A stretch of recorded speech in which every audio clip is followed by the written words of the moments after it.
Pemerintah Provinsi Bali terus kebut vaksinasi COVID-19 untuk seluruh masyarakat Bali. Meski demikian, masyarakat yang telah divaksinasi jangan terlalu percaya diri. Masyarakat harus tetap mematuhi protokol kesehatan karena meski sudah divaksinasi, orang masih tetap bisa tertular COVID-19 jika tidak menerapkan prokes secara disiplin.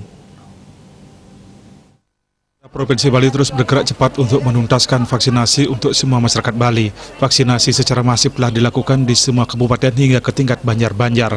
Animo masyarakat untuk ikut vaksinasi juga cukup baik di Provinsi Bali. Menurut Kepala Dinas Kesehatan Provinsi Bali, Dr. Ketut Suarjaya, tercatat 3 juta masyarakat Bali telah mengikuti vaksinasi tahap pertama dan akan segera disusul vaksinasi tahap kedua. Bali merupakan provinsi tercepat dalam melakukan vaksinasi nasional. Meski sudah menjalani vaksinasi, masyarakat Bali dihimbau tetap mentaati protokol kesehatan karena vaksinasi tidak serta-merta bisa membuat orang kebal dan tidak tertular COVID-19. Maka dari itu sangat diperlukan kombinasi antara vaksinasi dan tetap mentaati protokol kesehatan 3M dan menjaga imun.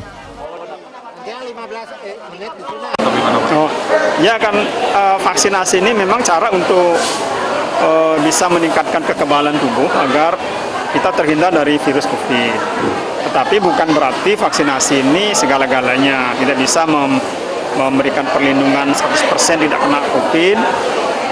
Maka itu tetap protokol kesehatan tetap penting ya, 3M, memakai masker, menjaga jarak, mencuci tangan itu tetap harus dijalankan ya.